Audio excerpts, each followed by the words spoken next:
ओम नमो भगवते वासुदेवाय। ओम नमो भगवते वासुदेवाय। ओम नमो भगवते वासुदेवाय। ओम नमो भगवते वासुदेवाय। ओम नमो भगवते वासुदेवाय। ओम नमो भगवते वासुदेवाय। ओम अज्ञानतिमिरन्धस्य ज्ञानाञ्जनशलाकया चक्षुरुन्मिलितं येन तस्मै श्रीगुरवे नमः। श्रीचैतन्यमनोभीष्टं स्थापितं येन भूतले स्वयं रूपकदा मह्यं ददाति स्वपदान्तिकं। वन्देऽहं श्रीगुरु श्रीयुतापदकमलं श्रीगुरुन् वैष्णवांश्च श्रीरूपं साग्रजातं सहगण रघुनाथान्वितं तं सजीवं साद्वैतं सावधूतं परिजनसहितं कृष्णचैतन्यदेवं श्रीरामकृष्णपादां सहगण ललितां श्रीविशाखान्वितांश्च नमो विष्णुपदाय कृष्णप्रेष्ठाय भूतले श्रीमते भक्तिवेदान्तस्वामी इति नामिने। नमस्ते सरस्वती देवे गौरवाणी प्रचारिणे निर्विशेषशून्यवादी पाश्चात्यदेशतारिणे। जय श्री कृष्ण चैतन्य प्रभु नित्यानंद श्री अद्वैत गदाधर श्रीवासदि गौर भक्तवृंद। हरे कृष्णा कृष्ण कृष्ण हरे हरे हरे राम राम राम हरे हरे। मुखं करोति वाचालं पंगुं लङ्घयति गिरिं यत्कृपातमहं वन्दे श्रीगुरो दीनदयाळं।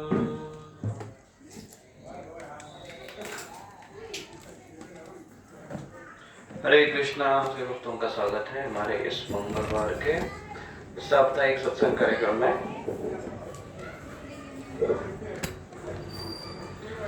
और हम आज चर्चा कर रहे हैं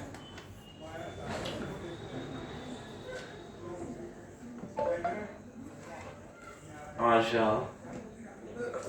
विशेष पर्व है और वो पर्व है धनतेरस।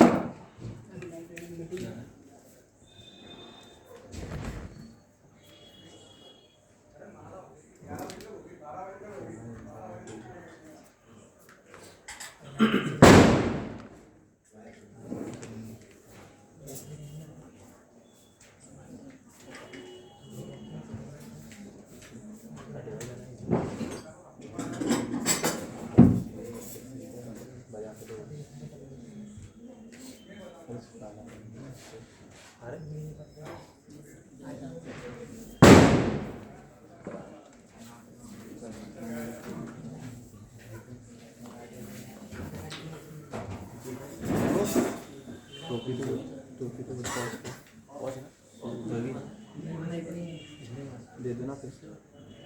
अरे वो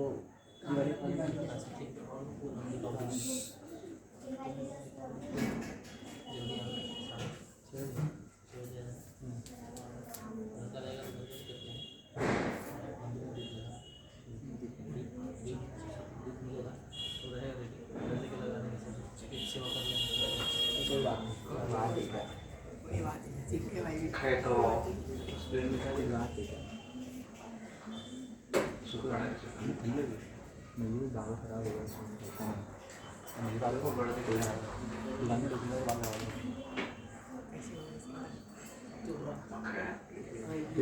तो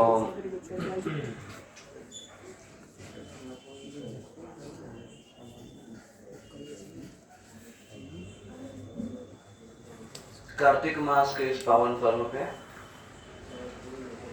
सभी भक्तगण बड़े उत्साह से, कुतूहलता से और गंभीर्य पूर्वक इस मंत्र को आध्यात्मिक जीवन में तरक्की हेतु मना रहे हैं, ऐसे आशा है।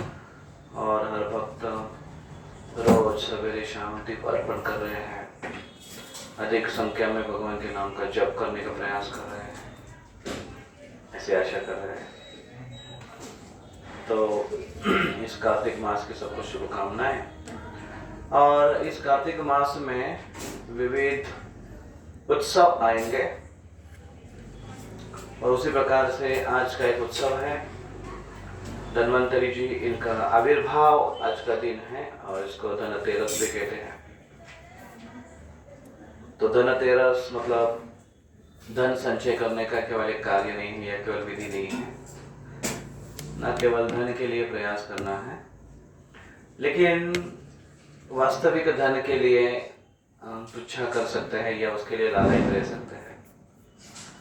और वो है सबसे श्रेष्ठ धन, वो है कृष्ण प्रेम। कृष्ण प्रेम बिना दरिद्र जीवन आचार्य कहते हैं। दरिद्र जीवन कृष्ण प्रेम के बिना है। तो दरिद्र कहाँ पर किसको कहा जाता है? जहाँ पर धन नहीं है उसको दरिद्र कहा जाता है ना? धन नहीं उसको दरिद्र कहा जाता है। लेकिन कृष्ण प्रेम का धन जिसके पास है वो सबसे अमीर व्यक्ति है, जिसके पास भगवान का प्रेम है। जिसके पास भगवान का प्रेम है, अर्थात भगवान तो सबसे प्रेम करते हैं, लेकिन जिसने भगवान के प्रति प्रेम विकसित किया है वो व्यक्ति सबसे ज्यादा धनवान है। क्योंकि जिसने कृष्ण के प्रति प्रेम विकसित किया है उसे इस जगत में और कहीं से प्रेम प्राप्त करने की आवश्यकता नहीं है, ना ही उसकी जरूरत है, ना ही उसकी अपेक्षा है। तो भगवान के प्रति व्यक्ति का प्रेम उत्पन्न होने के बाद पूरे विश्व से वो प्रेम करना शुरू कर देता है। और पूरे विश्व में और हर व्यक्ति प्रेम का भूखा है, प्रेम चाहिए व्यक्ति को, है ना? हर एक चाहता है कि मुझसे कोई प्रेम करे, मेरा कोई ख्याल करे। ऐसा प्रेम करने वाला व्यक्ति चाहिए कि जिसके मन में स्वार्थ की कोई भावना ना हो, मेरे प्रति मुझे कोई चूसने की भावना ना हो, दिल खोलकर प्रेम करने वाला मुझे कोई चाहिए। हर कोई ढूंढ रहा है ना ऐसा व्यक्ति, हर कोई ऐसा व्यक्ति ढूंढ रहा है। तो चाहे हमारे घर में हमारी माँ हो सकती है जो हमसे बहुत प्रेम करते हैं, पिता हो सकते हैं जो हमसे बहुत प्रेम करते हैं, कोई भी प्रेम करने वाला व्यक्ति होना चाहिए। लेकिन भगवान एक ऐसे व्यक्ति हैं कि जो सबसे अमर्याद प्रेम करते हैं और उसके बारे में हमारे अंदर वो जानकारी होना, उसका साक्षात्कार होना, यही कृष्ण प्रेम है। अगर कृष्ण हमसे बहुत प्रेम करते हैं, इसके बारे में हम साक्षात कर पाएंगे, अनुभव कर पाएंगे, तो हम भी कृष्ण के प्रति प्रेम करना शुरू करेंगे और जिससे हमारा जीवन आनंदी बन जाएगा, सुखी बन जाएगा। तो ये एक है कृष्ण प्रेम का धन। और दूसरा है, जैसे कहते हैं कि if money is lost nothing is lost, wealth is lost nothing is lost, but health is lost something is lost. Then he said, and then character is lost, everything is lost. So character is the most important things in our life that should be protected. And then another one is health is also very important, because once your health is deteriorate, then it's very difficult to restore again. है ना? बहुत difficult है ना उसको दोबारा आना। कोई व्यक्ति बहुत मेहनत करता है, दिन रात एक करके काम करता है, लेकिन ऐसी सिचुएशन में हेल्थ की तरफ ध्यान देना भूल जाता है। बाद में वो कमाया हुआ पैसा जितना अभी कमा रहा है, मेहनत किया है अभी, वो पैसा वो हेल्थ के लिए गवा देता है। ऐसे होता है कभी। तो इसलिए हेल्थ बहुत महत्वपूर्ण है। और ये जिनका अवतार हुआ है आज, धन्वंतरी, इनका अवतार, तो इसीलिए ये धनतेरस का नाम आज वो तिथि आता है। तो श्रीमद् भागवतम के 9वें स्कंद में 17वें अध्याय के 4थे श्लोक में ये धन्वंतरी के अवतार के बारे में बताया गया है। तो कृपया आप दोहराइए हमारे पीछे, अगर आपको स्क्रीन में दिखाई दे रहा है वहां पर, तो यहाँ पर नहीं, शायद यहाँ पर दिखाई देगा। काश्यस्य काशिष तत्पुत्रो, काश्यस्य काशिष तत्पुत्रो, राष्ट्रो दीर्घतमः पिता, धन्वन्तरिर्दीर्घतमास् धन्वन्तरिर्दीर्घतमः आयुर्वेद प्रवर्तकः आयुर्वेद प्रवर्तकः यज्ञभुक् वासुदेवांश यज्ञभुक् वासुदेवांश स्मृतमात्रार्तिनाशनः। स्मृतमात्रार्तिनाशनः। तो यहाँ पर बताया गया है वो कैसे प्रकट हुए हैं। वो कहते हैं काश्यस्य काशी तत्पुत्र। काश्य जो ये वंशावली यहाँ से शुरुआत होती है श्रीमद् भागवतम के 9वें स्कंद में 17वें अध्याय में वंशावली आगे के वंशावली शुरू हो जाती है। तो उस वंशावली में बताते हुए काश्य से काश्य के पुत्र है काशी तत्पुत्र उनके, और उनके पुत्र हुए राष्ट्र, और उनके पुत्र दीर्घतम, और उनके पुत्र हुए धन्वंतरी। तो धन्वंतरी उनके पुत्र हुए। ये धन्वंतरी कौन है? ये आए एक वंश परंपरा में, लेकिन ये है कौन? भले ही वो एक साधारण मनुष्यों के या राजाओं के परंपरा में आए या कहीं से आए, लेकिन वो है कौन? उनका उत्पत्ति कैसे हुआ? हम तो इतना जानते हैं केवल कि वो समुद्र से बाहर निकले, लेकिन यहाँ पर बताते हैं कि वो एक परंपरा में, वंश परंपरा में प्रकट हो गए। क्या कार्य है इनका? आयुर्वेद प्रवर्तक। आयुर्वेद के प्रवर्तक है। एक वेद का एक भाग है जिसमें आयु लंबी करने के लिए कुछ उपाय योजना बताए गए। आयु लंबी करने के लिए मतलब आयु के लिए या स्वास्थ्य वर्धन कोई उपाय योजना के लिए यहाँ पर कुछ चीजें बताई गई है, या इस वेद के एक भाग में इसके बारे में जानकारी दी गई है। तो इसलिए कहते हैं आयुर्वेद के प्रवर्तक है धन्वंतरी। क्या करते हैं वो? यज्ञ भूख लगती है, भूख लगती है तो हम खाना खाते हैं, लेकिन इनको भूख लगती है। और खाना क्यों खाते हैं हम? भूख लगती है इसलिए। लेकिन भूख मिटाने के लिए खाना खाते हैं, लेकिन केवल भूख मिटाने के लिए खाना खाते हैं कि आनंद के लिए खाना खाते हैं? क्योंकि भूख मिटाने के लिए अगर खाना खाओगे तो रोज अगर वही आपको करेले का सब्जी दो तो पेट भरेगा ना, भूख चली जाएगी कि नहीं? लेकिन खाओगे करेला नहीं। रोज दूधी रोज डांगर रोज अगर दिया जाए तो आपका पेट तो भरेगा, भूख तो मिटेगी, लेकिन आनंद जो हम चाहते हैं वो आना। इसलिए हमको कभी पूरी चाहिए, कभी भरता चाहिए, कभी पनीर से सब्जी चाहिए, है ना? वो इसलिए हमको चाहिए क्योंकि हमको आनंद चाहिए। तो ये धन्वंतरी जी जो आनंद प्राप्त करते हैं वो किससे? यज्ञ भूख। यज्ञ से, यज्ञ के भोक्ता, यज्ञ का आनंद लेते हैं। यज्ञ से भोजन करते हैं। वासुदेवांशः, वासुदेव के अंश है। वासुदेव कृष्ण है, उनके अंश है, उनके अवतार है। और स्मृत मात्रार्ति नाशनः। स्मृत मात्र अर्ति नाशनः। अर्ति का अर्थ रोग, डिजीज। नाशनः, रोग का नाश करने वाले हैं, ऐसे धन्वंतरी है। तो धन्वंतरी जी ये आयुर्वेद प्रवर्तक है, आयुर्वेद के देव माने जाते हैं। और आयुर्वेद में वो जब आए तो इन्होंने इनके साथ ये सारे औषधियां प्रकट हुई, और इनके साथ उसका ज्ञान भी प्रकट हुआ, जिनका वर्णन वेदों में किया गया है। तो वेदों का एक सेपरेट पार्ट है उनके नाम से। तो ऐसे हैं धन्वंतरी अवतार, जिनका आज प्राकट्य दिन है। तो इनका प्राकट्य दिन की एक लीला है जो श्रीमद् भागवतम के 8वें स्कंद में आते हैं। अन्य जगह पर एक श्लोक आता है जहाँ पर बताया गया है कि कोई फीसे में कि जो कोई ऐसे धन्वंतरी जी का आज के दिन स्मरण करता है, उनके लीलाओं का स्मरण करता है और उनका स्मरण करता है, तो उनको दीर्घ आयु प्राप्त होती है, वो अच्छी स्वास्थ्य प्राप्त होता है। तो हमें अगर अच्छा स्वास्थ्य प्राप्त करना है तो हमको ये उनकी कथा है ध्यान पूर्वक सुनना आवश्यक है।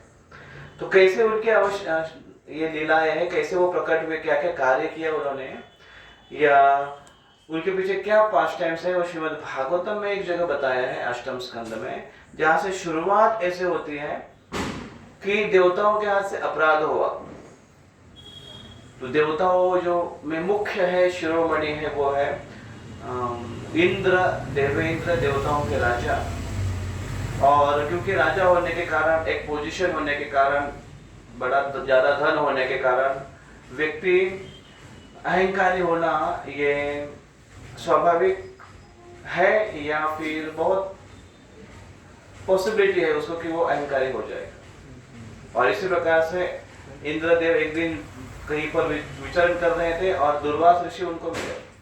दुर्वास ऋषि ने भगवान का गार्लन उनको अर्पण किया, इंद्र को। उन्होंने देखा ये देवों के राजा है, इंद्र एक बड़ी पोजीशन संभाल रहे, बड़ी सेवा कर रहे हैं, चलो मैं इनको भगवान का महाप्रसाद देता हूँ। तो साधुगण जब मिलते हैं तो क्या देते हैं, हमको प्रसाद देते हैं। साधु से क्या मांगना चाहिए और क्या अपेक्षा रख सकते हैं साधु से? कुछ नहीं, वो प्रसाद दे, आशीर्वाद दे, कृपा आशीर्वाद, कृपा प्रसाद दे। जो बाहर कोई हमको मार्केट में नहीं मिलेगा, बाजार गली में नहीं मिलेगा, वो साधुओं के पास मिलेगा। और वो आशीर्वाद देने के उनकी जो तरीके हैं वो कभी कभी भिन्न भिन्न हो सकते हैं। कभी उनका आशीर्वाद उपदेश के रूप में रहेगा, कभी उनका आशीर्वाद एक प्रसाद के रूप में रहेगा, कभी उनका आशीर्वाद प्रत्यक्ष आशीर्वाद के रूप में रहेगा, शक्ति प्रदान करने के रूप से रहेगा। विविध प्रकार है उनके आशीर्वाद देने से। और कभी उनके आशीर्वाद हमारे लिए प्रार्थना के रूप में रहेंगे। तो अगर वो हमारे लिए प्रार्थना कर रहे भगवान से, तो हमें आशीर्वाद प्रदान कर रहे हैं। तो इसलिए हम हमारे श्रेष्ठ, हमसे जो श्रेष्ठ वैष्णव है, श्रेष्ठ भक्त है, उनको हम ये नहीं बोलते कि प्लीज हमारे लिए प्रार्थना करो। हाँ, ये भी बोल सकते हैं, लेकिन उससे बेटर वे है कि उनको हम अगर आशीर्वाद मांगेंगे तो वो आशीर्वाद क्या देंगे।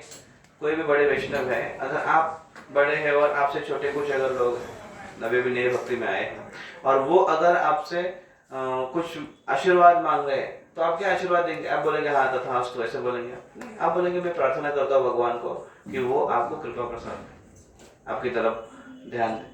तो उनका एक ही रहेगा कि वो भगवान को प्रार्थना करेंगे। लेकिन हम उनको अप्रोच करते हुए, मांगते हुए, हम ये नहीं बोलेंगे कि प्रार्थना करो, हम बोलते हैं प्लीज आशीर्वाद दो।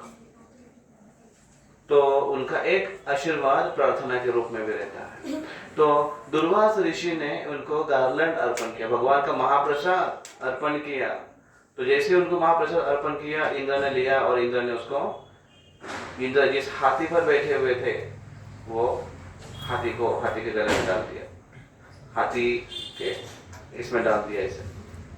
तभी हाथी के गले में जाना, ऐसा ऐसा अगर गला हो तो ठीक है, एग्जैक्ट ऐसा डाल सकते हो आप, लेकिन वो हाथी की सूंड इतनी लंबी रहती तो गले में पहना हुआ कैसे देखिए।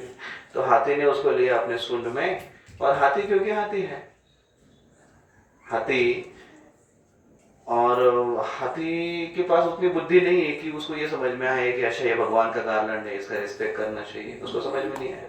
और इसलिए हाथी ने उसको जमीन पर, उसके सूंड से जमीन पर गिर गया, उसके ऊपर पैर दिया, कुचल गया वो। भगवान का महाप्रसाद पैर के नीचे कुचला जाना, जानबूझकर हो या अज्ञानता पूर्वक हो, दोनों भी अपराध है। जानबूझकर हो, केयरलेसली हो तो ज्यादा बड़ा अपराध है, कार्य तो एक ही है, ज्यादा बड़ा अपराध है। लेकिन अनजाने में हो तो भी अपराध हो ही जाता है कि नहीं? अब जानबूझकर कांटे पर पैर दो और अनजाने कांटे पर पैर दो, कांटा तो चुभेगा।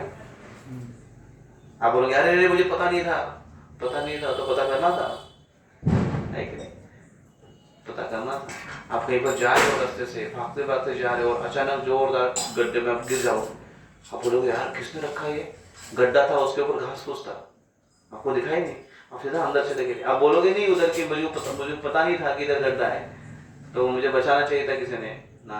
अज्ञान ये कार्य, ये सबब कार्य नहीं करते हैं। तो प्रकृति के नियम ऐसे होते हैं। तो इंद्र के हाथ से अपराध हुआ और फिर उसका परिणाम भी इंद्र को भुगतना पड़ा, क्योंकि जैसे ही साधुओं के प्रति अपराध कोई करता है, उसकी प्रतिक्रिया, उसके रिएक्शंस उस व्यक्ति को बड़ी गंभीरता पूर्वक और बड़ी तीव्रता से आती है। बड़ी भयानक आती है और इंद्र का तेज कम होने लगा, इंद्रों की देवताओं की शक्ति क्षीण होने लगी। और ये खबर पता चली असुरों को, राक्षसों को पता चली, राक्षसों को दूसरी पार्टी जो अपक्ष वाली थी उनको पता चली तुरंत कि यहाँ पर इन आपस में यहाँ पर सत्ताधारी पक्षों में समस्या हो गई है। और इसलिए असुरों ने सोचा कि अभी हम इनके ऊपर आक्रमण कर सकते हैं। और असुरों ने जिनके सेनापति, जिनके नायक बलि थे, बलि दैत्य बलि, उनका भी पर्व आएगा, बलि दैत्यराज, यही समय है वो पास्ट टाइम्स का जिसमें एक घटना घटी थी, बलि को सरेंडर करना पड़ा। तो बलि महाराज ने फिर शुक्राचार्य की बड़ी वंदना की, प्रार्थना की, पूजन किया। शुक्राचार्य ये असुरों के गुरु, राक्षसों के गुरु, उनकी पूजा अर्चना की और जिससे उनके गुरु संतुष्ट हो गए और उन्होंने आशीर्वाद दिया असुरों को कि जाओ तुम विजयी हो। और देवताओं ने क्या किया, अपने जो गुरु है उनका तिरस्कार कर दिया, उनका अवमान कर दिया। इसलिए अभी देवताओं की शक्ति कम हो गई, असुरों की शक्ति बढ़ गई और इसलिए असुरों ने आक्रमण कर दिया देवताओं के ऊपर।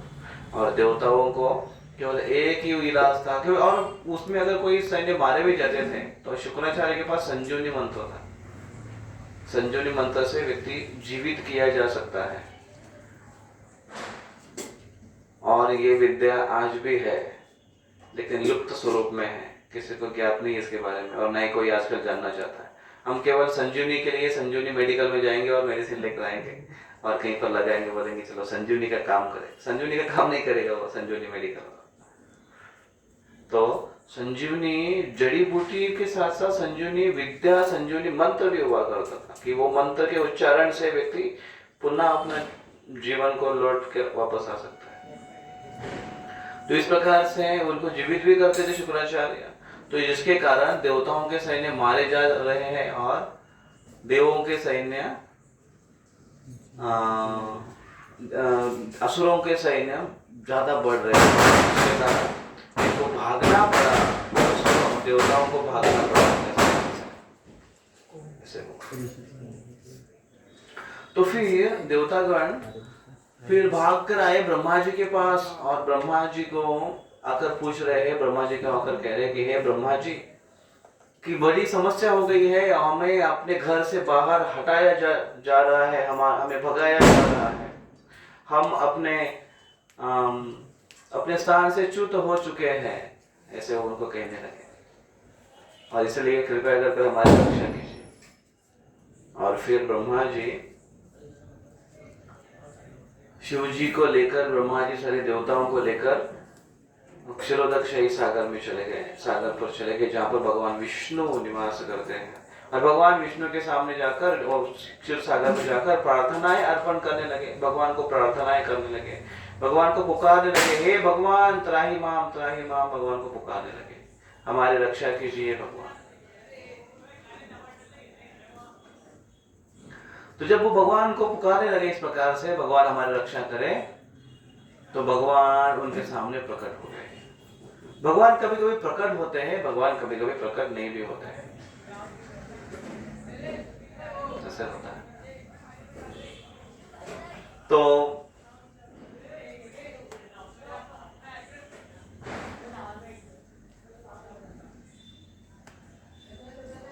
भगवान उनके सामने आए, उन्होंने भगवान का दर्शन किया। भगवान के दर्शन का कुछ श्लोकों में वर्णन है कि भगवान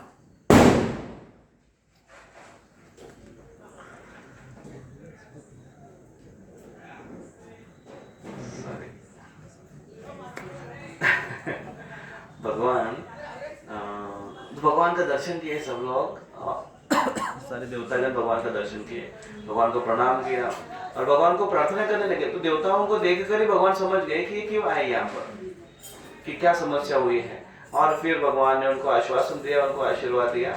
और फिर भगवान कहने लगे, खास कर ये एक दो श्लोक है, वो दो श्लोकों में भगवान ने उनको वार्निंग दिया। भगवान ने सबसे पहले उनको एक प्रपोजल रखा, भगवान ने कहा देखो तुम्हारी शक्ति क्षीण हो चुके हैं, लेकिन तुम्हारी शक्ति और बढ़ाने के लिए, और जैसे असुर मारे जाने के बाद फिर से जीवित होते हैं, तुम्हारे पास भी ऐसे संजीवनी कोई शक्तिशाली कोई कुछ चाहिए, अमृत चाहिए, तो उसको प्राप्त करना चाहिए तुमको, जिससे तुम्हारी शक्ति भी बढ़ेगी, तुम मरोगे भी नहीं। तो अमृत प्राप्त करना पड़ेगा, लेकिन अमृत प्राप्त करना इतना आसान नहीं है, बड़ा कठिन कार्य है, तुम लोग अकेले नहीं कर पाओगे। इसलिए तुम लोगों को क्या करना चाहिए, तुम लोगों को भगवान असुरों का सहायता लेनी चाहिए, और असुर अगर साथ में आएंगे तो दोनों मिलकर समुद्र मंथन कर इसको प्राप्त कर सकते हो। तो प्रभुपाद जी उस तात्पर्य में उसमें उस श्लोक में कृष्ण कहते हैं, भगवान विष्णु कहते हैं कि क्षीर सागर है, दूध का सागर है, और उस दूध के सागर में अनेकों वनस्पतियां हैं, और उस सागर में अनेकों रत्न है, अनेकों औषधीय है। इसलिए उसका जब मंथन करो, मंदार पर्वत लेकर, मंदार पर्वत जो सोने का बना हुआ पर्वत है, सोने के पर्वत के बारे में कभी सुना नहीं होगा, सोने की बाली देखी होगी, सोने की नथनी देखी होगी, सोने का बिस्किट देखा होगा, ज्यादा से ज्यादा सोने का बड़ा क्या देखा है हमने, बिस्किट। उससे बड़ा सोने का क्या, पिक्चरों में दिखता है सोने का कुछ, तो ऐसे ना हकीकत में नहीं देखा होगा। सोने का पहाड़, उसके बारे में अगर कल्पना है तो हम सोचते बैठेंगे कि सोने का पहाड़ हो भी सकता है क्या, है मंदार नाम का पर्वत है, देखना है तो देख सकते हैं, उसकी विधि भी है वैसे। तो सोने का पर्वत है मंदार, और उनको मथनी है, उसको जर्निंग करने के लिए मथनी है। तो मथनी कोई साधारण रस्सी काम नहीं करेगी। अगर क्या कहते हैं उसको, लोहे की अगर रस्सी बनाए, ऐसा लोहे की रस्सी बनती बताया, तारों की रस्सी, उसकी भी रस्सी बनाए तो भी टिक नहीं पाएगी, घर्षण बहुत होगा, फ्रिक्शन बहुत होगा, जिसके कारण ऊर्जा अग्नि निर्माण हो सकती है। तो इसलिए बेस्ट वे वो है वासुकी सर्प, उनका इस्तेमाल किया गया। तो लिखा वासुकी सर्प की आप रस्सी बना दो, और मथनी के रूप में मंदार माउंटेन, मंदार पर्वत है, सोने का पर्वत है, क्योंकि बाकी अगर पर्वत ले जाए तो धस जाएगा बार बार घुमाने से, और अन्य जो धातु है वो इतना परिपूर्ण नहीं कि जिससे मथा जा सकता है, जिससे पर्वत ही उठा कर लेकर, ऐसा उन्होंने कहा। और प्रोपा जी तात्पर्य में लिखते हैं कि क्योंकि ऐसे प्रतीत होता है, प्रोपा जी कहते हैं ऐसे प्रतीत होता है कि दूध में अनेकों वनस्पतियां और औषधियां जब रखी जाती है, और उसके बाद दूध का मंथन किया जाता है तो उससे अमृत प्राप्त हो जाता है, ऐसे प्रभुपाद जी तात्पर्य से बताते हैं। तो मे भी वो भी एक प्रोसेस हो सकती है कि अमृत कैसे प्राप्त हो, किस प्रकार से अमृत निकाला जाए। तो कृष्ण ये विधि को जानते हैं, इसलिए कृष्ण ने ये कहा कि विधि इस प्रकार से मंथन करो, अमृत मिल जाएगा। तो फिर देवताओं को 2 श्लोकों में कृष्ण इंस्ट्रक्शन देते हैं। कृष्ण कहते हैं कि ये कार्य करते समय तुम्हें बहुत ही ठंडा दिमाग रखना है, क्योंकि तुम किसके साथ मिलकर काम कर रहे हो, असुरों के साथ मिलकर काम कर रहे हो, इसलिए अपना दिमाग ठंडा रखकर बिना क्रोध किए तुम कार्य करना है। फिर अगले श्लोक में कहते हैं कि जो प्रपोजल तुम कर रहे हो, इसको सिद्धि, इसको प्राप्त करना है, हासिल करना है तुमको, तो इसलिए सहनशीलता बरतना आवश्यक है, और किसी भी प्रकार की हड़बड़ी नहीं करनी है। तो पहले श्लोक में कहा सहनशीलता रहो, क्रोध मत करो। दूसरे श्लोक में कहा कि उसके बाद इससे हलाहल बाहर निकलेगा, विष, डरो मत, कृष्ण ने कहा डरो मत। और विष के बाद बहुत सारे रत्न बाहर निकलेंगे, उसलिए लोभी मत बनो। तो कृष्ण ने उनको एक प्रोजेक्ट दे दिया, एक सेवा दे दी, एक कार्य दे दिया जो उनके लिए लाभप्रद है, लेकिन 2 बात बताए। एक कि ये कार्य करते समय डरो मत और डिस्करेज मत हो, और क्या करो, और अगर उससे कुछ यश हासिल हो तो वो यश के वजह से ऐसे गर्व से फूलना मत, या कुछ अगर प्राप्त हो रहा है तो उसे ग्रीडी मत बनो, लोभी मत बनो, ऐसे भगवान ने कहा। तो कोई भी अगर प्रोजेक्ट करता है तो उसमें एक तो भय होना या कोई कार्य फेल होने के का डर होना, ये एक होता है, और दूसरा अगर कार्य सक्सेस हुआ तो लोभी होना, ये भी एक होता है। तो दोनों चीजों से बचने के लिए कृष्ण कहते हैं, और कृष्ण कहते हैं और ऐसे करते रहोगे तो मैं स्वयं तुम्हें मदद करने के लिए आऊंगा, कृष्ण कहते हैं। तो हमारे प्रोजेक्ट में अगर कृष्ण की आवश्यकता है, हमें कृष्ण की मदद की अगर हमको आवश्यकता है, तो हमें दो चीजों को ध्यान में रखना आवश्यक है। तो फिर देवताओं के जो मुखिया इंद्र और अन्य कुछ मुख्य देवताओं को लेकर वो बलि महाराज के राजधानी चले गए, उनके राजमहल में चले गए उनके मिलने के लिए। तो जैसे ही मैसेज मिला कि देवतागण आए हैं, तो थोड़ी सी शंका हुई असुरों को कि देवतागण आए हैं कि आक्रमण करने के लिए तो नहीं है, हमसे कुछ हमसे विश्वास दिखाकर अविश्वासघात करने के लिए तो नहीं आए हैं। इसलिए देखा, तो दूर से देखा उनकी चेकिंग की तो पता चला कि नहीं कोई हथियार वथियार लेकर नहीं आएंगे, तो ये ऐसे लगता है कि केवल बातचीत करने के लिए आए। तो फिर बलि महाराज ने कहा कि ठीक है, उनको आदर के साथ अंदर लेकर आओ। और फिर दोनों की चर्चा हो गई। तो देवताओं ने कहा कि ऐसे हमको करना चाहिए जिसमें हम दोनों का फायदा है। देवतागण कह रहे दोनों का फायदा है, क्योंकि इससे समुद्र मंथन करने से, भगवान विष्णु ने कहा है समुद्र मंथन करो, समुद्र मंथन से अमृत प्राप्त होगा जो हम दोनों के लाभप्रद है। तो देवताओं ने सोचा कि ये असुरों ने सोचा कि ये देवताओं की शक्ति पहले से कम हो चुकी है, हमने इनको तो पीट दिया है, पिटाई की है, भाग चुके हैं ये, हम अमृत को इनके सहारे से प्राप्त करेंगे। और क्योंकि हम शक्तिशाली है इसलिए हम इस अमृत को लेकर भाग जाएंगे, ऐसे असुरों ने कहा। तो फिर ठीक और इसी प्रकार से देवता भी अंदर सोच रहे थे कि जब हमें ये मिल जाएगा, अमृत जब मिल जाएगा तो भगवान विष्णु हमारे साथ है, तो इसलिए ये केवल हमको ही मिलने वाला है। तो दोनों अपने स्वार्थ बुद्धि से आकर ये प्रोजेक्ट में लगे हुए। क्या चाहिए दोनों को? अमृत चाहिए अभी। और फिर ये सब जन आए मंदार पर्वत जहाँ पर था उस कंदरा में आए, और मंदार पर्वत को उन्होंने असुर और सुर दोनों ने मिलकर उसको उठा लिया।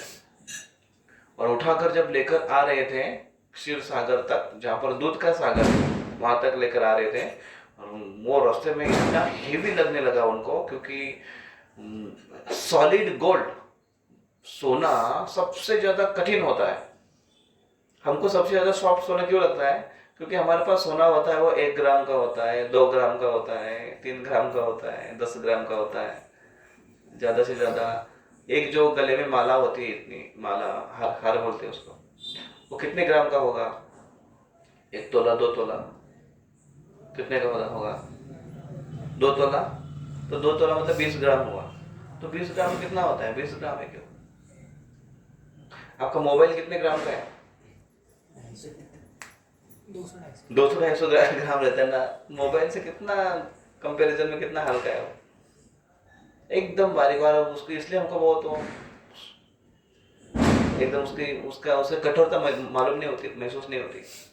लेकिन जब वो सॉलिड गोल्ड अगर हम देखते हैं, हेवी भरा हुआ, अगर घना अगर सोना देखते हैं तो बहुत हेवी भी होता है, बहुत कठोर भी होता है। तो इसलिए वो उनको पत्थर से भी ज्यादा उनको हेवी लगने लगा वो सोने का पर्वत।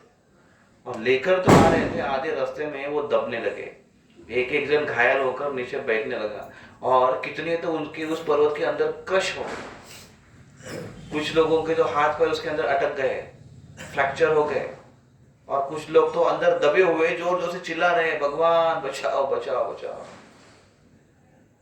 तो ये प्रोजेक्ट ऐसा है, भगवान ने दिया है उनको, लेकिन हर क्षण इनको भगवान की आवश्यकता पड़ रही है और भगवान को पुकार रहे हैं। देवताओं में और असुरों में ये अंतर है कि देवतागण हर समय जब आवश्यकता होती है तो भगवान को पुकारते हैं, असुरगण भगवान को पुकारते नहीं, वो अपने शक्ति पर विश्वास रखते हैं। हम करेंगे, हमारे अंदर शक्ति है, हम बलिष्ठ हैं, ऐसे वो सोचते हैं। लेकिन देवतागण भगवान को प्रार्थना कर रहे थे और फिर भगवान वहां पर प्रकट हुए। देखिए, तो स्टार्ट कहां से हुई भगवान की मदद की? सबसे पहले भगवान ने आइडिया दी उनको, प्रोजेक्ट के लिए आइडिया दी। और फिर सेकंड क्या है, भगवान कितनी बार कैसे कैसे रूप में मदद करते हैं उसको काउंट करिए। सेकंड बार भगवान खुद वहां पर प्रकट हुए, गरुड़ पर बैठकर आए थे उनको मदद करने के लिए। और फिर भगवान गरुड़ से नीचे उतर के आए, सब लोग जो दबे हुए थे उनके ऊपर भगवान ने अपना दृष्टि कटाक्ष डाल दिया। भगवान ने उनको प्रेम भरी नजरों से देखा और केवल भगवान के नजर से ही वो ठीक हो गए। नजर का भी एक स्पर्श होता है क्या? मैं आपकी तरफ देख रहा हूं, आपको स्पर्श का अनुभव हो रहा है? होगा क्या स्पर्श का? लाइट के स्पर्श का अनुभव होता है? हाँ, सूर्य प्रकाश के उसका होता है ना, सवेरे ठंडी में आपको लगेगा हाँ थोड़ा ठंड गर्म लगता है, स्पर्श होगा। लेकिन क्या आंखों की दृष्टि का थोड़ा स्पर्श होगा स्पर्श। लेकिन फिर भी कृष्ण की आंखें, कृष्ण के दृष्टि कटाक्ष इतना शक्तिशाली है कि उनके सामने खड़े होने से ही हमारे अंदर परिवर्तन होना शुरू हो जाता है। उनकी कृपा रहती है उसमें। इसके लिए हम जब विग्रहों के सामने दर्शन करने के लिए खड़े हो जाते हैं और उनकी जब कृपा कटाक्ष हमारे ऊपर गिरती है तो उसके द्वारा भगवान हमको आशीर्वाद देते हैं। इसलिए वृंदावन में एक सूरदास जी आए। सूरदास क्या होता है? जो अंधे होते हैं। तो वो आए भगवान का दर्शन करने के लिए। तो किसी ने पूछा उनको कि अरे बाबा जी आप दर्शन करने के लिए आए, आप क्या दर्शन करेंगे? आपके तो आंखें है ही नहीं, क्या दर्शन करेंगे? तो उन्होंने कहा अरे हम तो बड़े अंधे हैं, हम भगवान का दर्शन नहीं कर सकते, लेकिन भगवान तो हमको हमारा दर्शन करेंगे ना, भगवान तो हमको देख सकते हैं ना। भगवान अगर हमको देखेंगे तो ये बहुत बड़ी बात है, भगवान का आशीर्वाद है। और दूसरा, हम हाजिरी लगाने के लिए आए हैं, भगवान देख रहे हैं हम आए हैं, हम आकर गए भगवान ऐसे। तो भगवान के दृष्टि कटाक्ष से ही वो सब ठीक हो गए, फिर से जीवित आ गए, अपने प्राण और शक्ति को प्राप्त किए। और फिर भगवान ने अपना एक हाथ उस पर्वत के नीचे डाल दिया और एक ही हाथ से इतने बड़े पर्वत को सहज उठा लिया। भगवान ने अकेले ने हाथ डालकर उठा लिया, अपने हाथ में ले लिया। और भगवान ने उसको पर्वत को हाथ में ले लिया और भगवान जाकर गरुड़ के ऊपर बैठे और गरुड़ ने उड़ते उड़ते उनको लेकर आए समुद्र तट पर। तो भगवान ने पर्वत उठाया तो भगवान शक्तिशाली है ना, लेकिन भगवान जाकर गरुड़ पर बैठे और गरुड़ ने दोनों को उठा लिया तो कौन शक्तिशाली है? हाँ, ये हमको ध्यान देना आवश्यक है। ऐसे कैसे होगा? अरे भगवान से शक्तिशाली गरुड़ कैसे है? हाँ, क्योंकि भगवान अपने भक्तों को ऐसी शक्ति देते हैं कि वो भक्त भगवान को भी उठा कर लेके जाता है।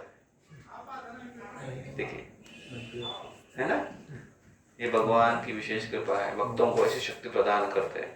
और वहां पर अगर पहुंचे तो फिर भगवान ने फिर वो जो पर्वत है उनको दे दिया उधर रखकर, बोले लो अभी यूज करो। इन लोगों ने लिया वो पर्वत को और डाल दिया समुद्र में। जैसे ही समुद्र में डाल दिया पर्वत नीचे चला। इतना हेवी तो नीचे जाएगा ना, तो डूबने लगा वो पर्वत, डूबने लगा समुद्र में, दूध के समुद्र में। फिर से जोर से हाय हाय चिल्लाने लगे, भगवान बचाइए। बोला अब क्या हुआ? बोले पर्वत डूब रहा है। भगवान ने बोला ठीक है कोई बात नहीं, इनको नीचे से फाउंडेशन चाहिए जिसके ऊपर वो पर्वत खड़ा रहे और आप उसको मंथन कर सकते हो। तो नीचे से फाउंडेशन में कौन सा फाउंडेशन लेकर आए? कौन सा सीमेंट लेकर आओगे आप? और झटपट सूखने वाला सीमेंट कहां से लेकर आओगे? पानी में डालकर कैसे फाउंडेशन बनेगा? भगवान ने खुद कुर्म का रूप धारण कर लिया, कछुए का रूप धारण कर लिया। ये भगवान का एक कुर्म होता है, कछुए का रूप भगवान ने धारण कर लिया। और भगवान बोल रहे कि वैसे भी मेरे पीठ में बड़ी खुजली हो रही थी, हाथ मेरा जा नहीं रहता खुजलाने के लिए, तो अच्छा हो गया कि आपका भी एक काम आ गया। तो मैं कुर्म का रूप धारण कर रहा हूं। और कुर्म को आपने देखा होगा ना, कुर्म के जो ऊपर का जो पार्ट होता है कितना कड़क होता है, सख्त होता है। उस सख्त पार्ट को ऐसा खुजला हो तो कुछ फर्क पड़ेगा? उस कुर्म को खुजला हो गया नहीं, बहुत कड़क होता है, उसको खुजलाहट बड़ी तीव्र लगेगी। इसलिए अभी जब भगवान कछुआ बन जाते तो कितने सख्त होंगे। उसके ऊपर फिर पहाड़ जो मंदार माउंटेन है उसके ऊपर रेस्ट हुआ। और फिर देवतागण जब उसको घुमाने लगे चर्निंग करने के लिए, तो उससे यहाँ पर उनके सरफेस पर वो जो कछुए के सरफेस है ऊपर का कौटी, उसको ऐसा घिसने लगा, रबिंग करने लगा। तो क्या हुआ, घर्षण हुआ, और घर्षण से भगवान को सुकून हो रहा है, कछुआ रूप में भगवान को सुकून हो रहा है। हाँ अच्छा अच्छा, कुछ लिमिट रही, करो। और इससे भगवान उनको आशीर्वाद दे रहे हैं। तो इससे क्या हुआ, भगवान ये प्रदर्शित कर रहे हैं कि ये मेरी सेवा है, सेवा के रूप में भगवान ने उसको स्वीकार कर लिया, ये मेरी सेवा है। अब जो सेवा कर रहे, क्या पीठ खुजला रहे हो, पीठ खुजलाने सेवा हो गया। अभी फिर तो नीचे से सपोर्ट मिला, नीचे से बैलेंस मिला उस पर्वत को, और जोर जोर से चर्निंग हो रहा है। अभी समस्या ऐसी हुई कि नीचे से सपोर्ट मिला है, ऊपर से कोई सपोर्ट है ही नहीं। इतना जोर से चर्निंग जब चलना शुरू हो गया, तो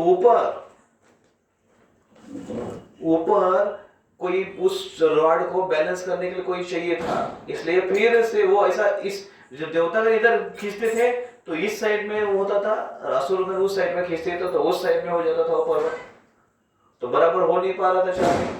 तो फिर देवतागण भगवान को पुकारने लगे, हे भगवान, हाय हाय भगवान, हमको मदद कीजिए।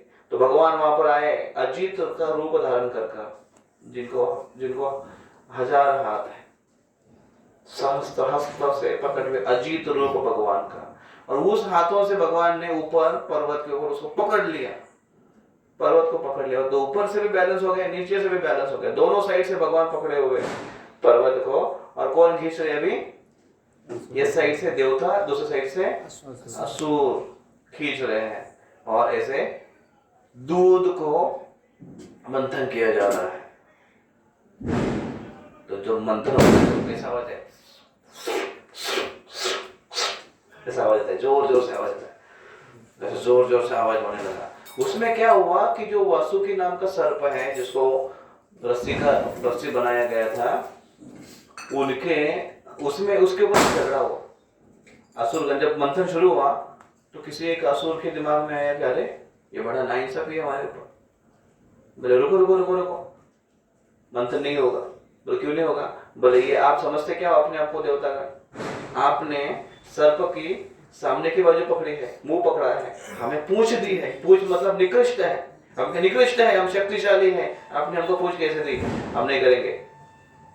तो देवतागणों को पहले बोला था भगवान ने झगड़ा नहीं करना। तो भगवान ने वो बोले ठीक है, फिर आप उधर जाओ, हम इधर आएंगे। तोड़ने का ठीक है। तो देवतागण भी मानने के तैयार नहीं थे, लेकिन किसी प्रकार से इस साइड से चले गए। फिर वो मंथनी करते करते उस सर्प के मुख से, क्योंकि बार बार घूम रहा है ना, तो उसके मुख से एक इस प्रकार से जहर बाहर निकल रहा है और एक ज्वाला बाहर निकल रही है, जिसके कारण, जिसके भाप से असुरगण जल रहे हैं और सफोकेट हो रहे हैं। तो ऐसे अवस्था में वो भागने लगे कि अरे ये क्या है।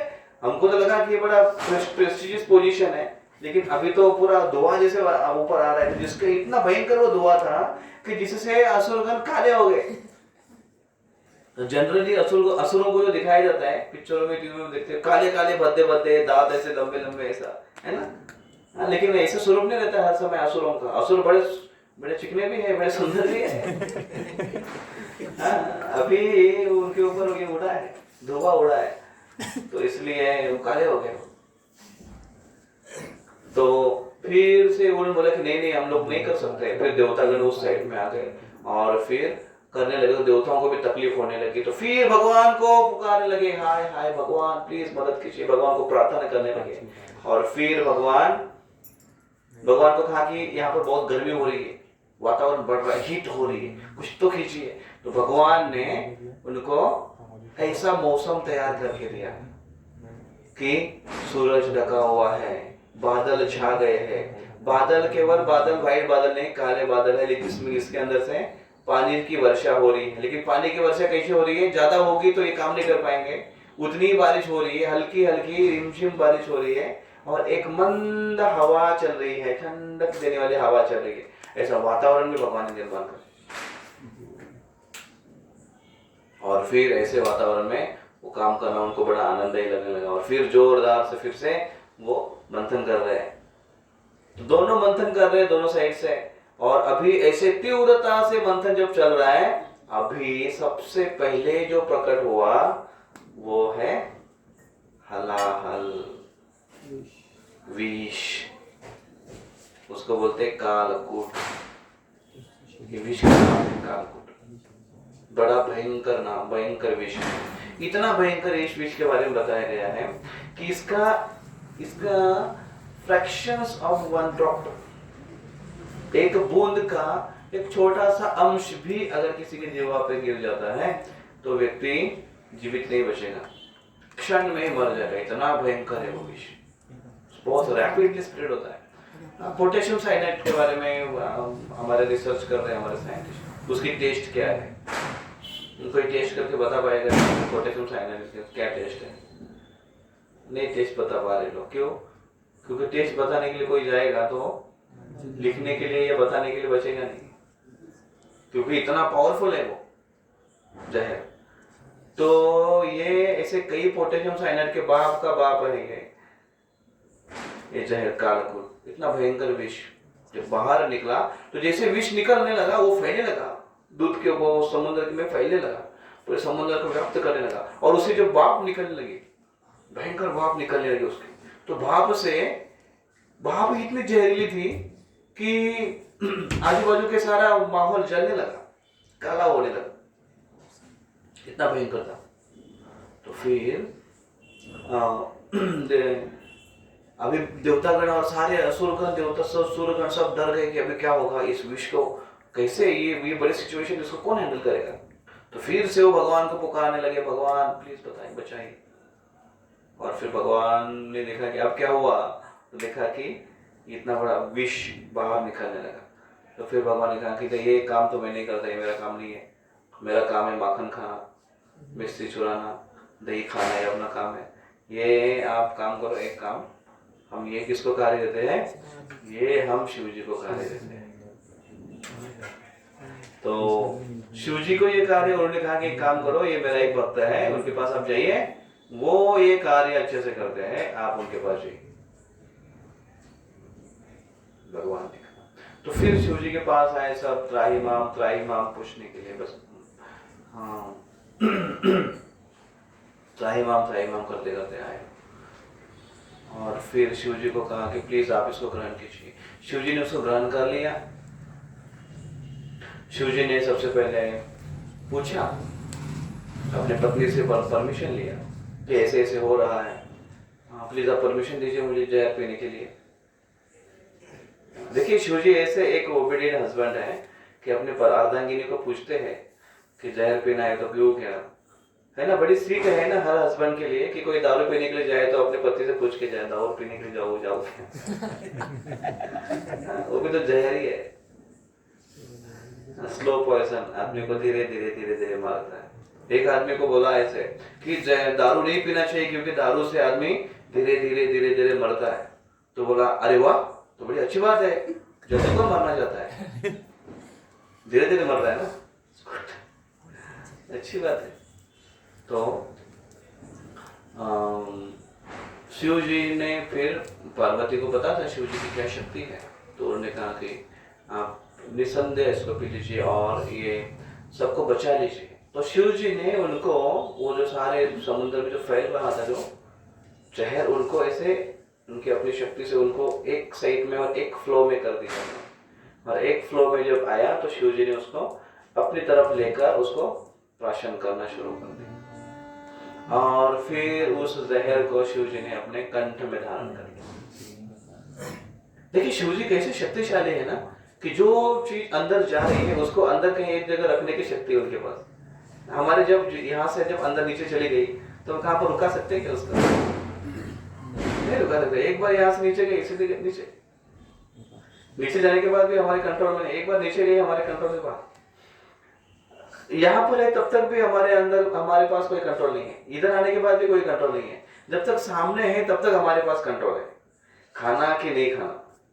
एक बार जिह्वा पर चले गए, ऐसा काफी बार हुआ होगा, आपको भूख नहीं है, आप बोलेंगे नहीं कुछ खाने इच्छा नहीं है, लेकिन फिर दोस्त आया थोड़ा हलवा लेकर, आप बोलोगे नहीं अरे कल भी खाया था मैंने रात को, फिर उसके बाद इंडाइजेशन हुआ और तकलीफ हो गई, दूसरे दिन दिन भर पूरा पेट खराब हो गया और फिर मैं दिन भर वो दौड़ रहा था, बाथरूम में। तो इसलिए आज नहीं खाता हूँ। लेकिन फिर दोस्त बोलता है ठीक है मत खा, थोड़ा तो ले। तो थोड़ा वो इतना सा बाइट निकाल कर, एक बाइट, 1 बाइट उसको लेकर उसके जीवा पर डालता है। जैसे जीवा पर डालता है और बातें चलती है, अरे मस्त है, कहाँ से लाया, घी से बना है, सुंदर। ऐसे चर्चा करते करते करते फिर करते करते करते करते चर्चा करते करते कितना अंदर जाता है पता ही नहीं चलता आपको। तो एक बार जीवा पर आ जाए तो फिर हमारे कंट्रोल में नहीं रहता, जीवा खींच लेती है। जीवा बोलती नहीं नहीं चाहिए चाहिए चाहिए। और कभी कभी आप बोलते नहीं ज़्यादा नहीं खाऊंगा, थोड़ा ही खाऊंगा, किसी के घर में गए हैं आपको भूख नहीं है, बैठे आप खाने के लिए, ज़्यादा नहीं खाऊंगा थोड़ा ही खाऊंगा, भूख नहीं मुझे, खाने के लिए बैठे, इतना स्वादिष्ट पदार्थ है, जैसे खाना चालू कर दिया पता नहीं चलता आपको कि आपके प्लेट में इतना सा लिया था आपने, कब खत्म हुआ। और जिनके घर में आप गए मेहमान, वो तो बोलते नहीं नहीं आप थोड़ा लो, आप बोले नहीं नहीं नहीं। तो आज जैसे उन्होंने दिया, आग्रह कर रहे हैं तो आप बोलते हाँ ठीक है दे दो। और थोड़ा थोड़ा करते करते कितना अंदर गया। तो इसलिए हमारे अंदर केवल, हमारे पास केवल इतना ही कंट्रोल है कि हम वो दूर से ही उसको रोक सकते हैं, इसके अलावा हमारे पास और कोई कंट्रोल नहीं है। और शिव जी के पास देखिए, क्योंकि पूरा कंट्रोल रूम उनके हाथ में है अपना खुद का, उन्होंने उसको कंठ में धारण करके रखा जहर को, और इसलिए वो नीलकंठ हो गए, ऐसे शास्त्र में वर्णन आता है, नीले रंग का वो जहर होता है इसलिए। तो फिर शिव जी ने इसको प्रसन्न कर लिया। और फिर ये जो मंथन हुआ, फिर ये ठीक है, फिर अभी हो गया, एक प्रॉब्लम सॉल्व हो गया, फिर से मंथन जोरदार शुरू हुआ। और फिर से मंथन शुरू हुआ, और उसके बाद जो रत्न बाहर निकल रहे उसमें से बड़े सुंदर सुंदर वस्तुएं, मौल्यवान वस्तुएं बाहर निकल रही, जिसमें भगवान ने जिसको धारण किया है कौस्तुभ मणि बाहर निकला उसमें से। ऐसे सुंदर सुगंधित वृक्ष भी बाहर निकले, पारिजात का वृक्ष भी उसमें से बाहर निकला, चंद्र उसमें से बाहर निकले, इसलिए वो रत्नों में गिना जाता है। और उसमें से उच्च श्रवा बाहर निकला, घोड़ा बाहर निकला, ऐरावत हाथी उसमें से बाहर निकला। ये कैसे मंथन है, ऐसे कैसे समुद्र है जिसमें से ऐसे जीवंत लोग बाहर निकले, जीवंत प्राणी जो भी शक्तिशाली बाहर निकले। तो ये जब बाहर निकल रहे थे, ये सब बाहर निकल कर फिर जैसे जैसे बाहर निकले, एक चीज जो थी वो एक व्यक्ति ने ले लिया उसको धारण करके। कुछ लोग, कुछ वस्तुएं देवताओं ने ली, उसमें से शराब भी वारुणी बाहर निकली। जैसे ही शराब बाहर निकली, असुरगण उसमें ऊपर दौड़ पड़े, बोले नहीं नहीं हमको चाहिए, छीन के ले लिया उन्होंने, असुर ने दारू, और क्योंकि उनको बड़ी प्रिय है। उसके बाद फिर उसमें से वारुणी भी निकली, जो देवताओं ने रख लिया अपने पास। और फिर अंत में जब ये मंथन हो रहा था, एक एक चीज बाहर निकल रही थी, अंत में एक व्यक्ति, बड़ा तेजवान व्यक्ति, अलंकारों से अलंकृत ऐसा व्यक्ति बाहर निकला, जिसके हाथ में एक कुंभ है, एक पात्र है, उसको लेकर बाहर निकला। और सब देवतागण, असुरगण उसकी तरफ जब देख रहे थे तो उन्होंने देखा कि ये जो है, ये अमृत लेकर निकले हुए एक व्यक्ति है, धन्वंतरी है।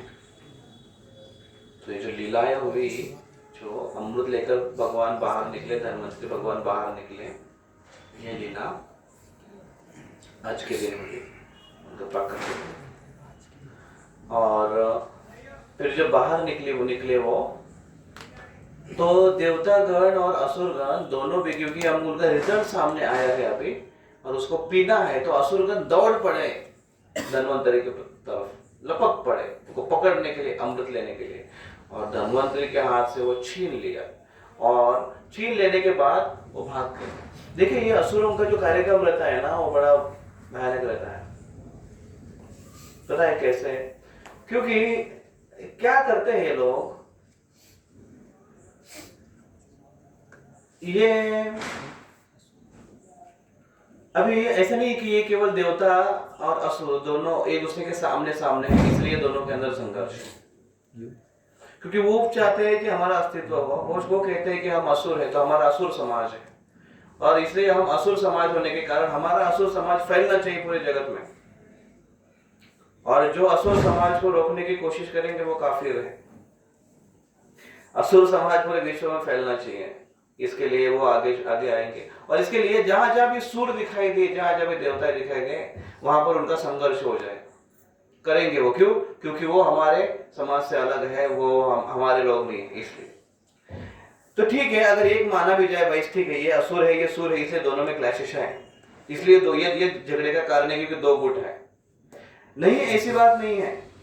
दो गुट होना ये संघर्ष का कारण नहीं है। एक व्यक्ति की प्रवृत्ति ही संघर्ष में अगर हो तो भले ही दूसरा गुट सामने ना हो, अपने ही गुट में वो झगड़े करते रहेंगे। जैसे अभी देवतागण सामने थे तो झगड़े की बात है। अभी देवतागणों से वो असुर, वो राक्षस है, वो जल कोमल लेकर भाग गए अमृत पीने के लिए। अभी ये सब लोग एक के पीछे लगे हुए हैं, भाग रहे हैं उधर। अभी आपस में उनके झगड़े चल रहे हैं। क्या झगड़े चल रहे हैं? मैं पहले पीऊंगा। पीना है सबको, लेकिन पहले पीने का मान मुझे चाहिए। तो इसलिए कहते हैं कि जिसकी बुद्धि ही दुर्बुद्धि है, वो भले ही उनका अपना समाज ही क्यों ना विश्व में फैले, वो कभी सुख शांति से नहीं रहेंगे, क्योंकि विचार शक्ति नहीं है उनके पास। और इसलिए असुर गण आपस में झगड़ा करने लगे, और फिर देवतागण फिर से हाय हाय करने लगे, भगवान को पुकारने लगे कि इतना सब मेहनत किया हमने, और जो मिला जिसके लिए हमने प्रयास किया वही लेकर भाग गए।